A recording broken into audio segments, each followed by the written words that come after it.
یہ New Zealand میں رہنے والی مسلمان لڑکی جس کو کنور پال سنگھ نامی 30 سالہ نوجوان نے اپنی انا کے مسئلے کے باعث جان سے مار دیا. وجہ کیا بنی وہ میں آپ کو بتاتا ہوں. یہ واقعہ ہے 2 سال پہلے کا، جب یہ لڑکی جو کہ لا کی اسٹوڈنٹ تھی اور افغان ہزارہ کمیونٹی سے اس کا تعلق تھا. اس کا باپ 2001 میں کشتی کے ذریعے وہاں پر نیوزی لینڈ گیا تھا اور یہ اس وقت 2 سال کی تھی. اب یہ بڑی ہو چکی تھی.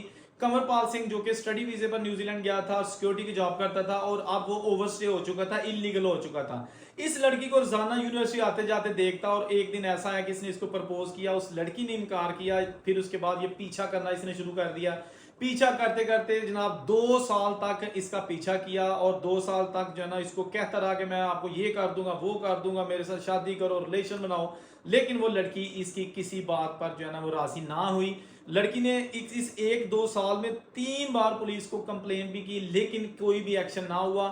بالآخر اس کو 2023 میں جناب اس آدمی نے، کنور پال سنگھ نے، چاقو سے خاتمہ کر دیا اور اس کے بعد یہ 24 گھنٹے کے اندر اندر ہی پکڑا گیا. جب پکڑا گیا تو لوگوں نے بھی اس کو پہچان لیا جو اس وقت آئی وٹنس تھے.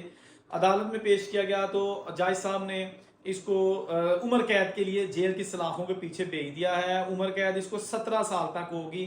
17 سال یہ قید میں رہے گا. دوستو یہ وہ چیزیں ہیں کہ ہم باہر کے ملکوں میں جب انا کا مسئلہ بنا کے زندگی گزارنے کی کوشش کرتے ہیں تو پھر زوال اور بربادی آ جاتی ہے.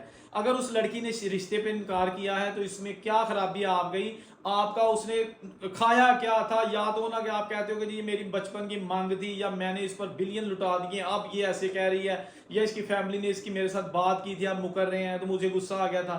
بھائی آپ کا تعلق ہی کوئی نہیں تھا، آپ نے خام خواہ اس کی زندگی بھی برباد کر دی اور خود بھی ساری زندگی آپ جیل میں گزارو گے.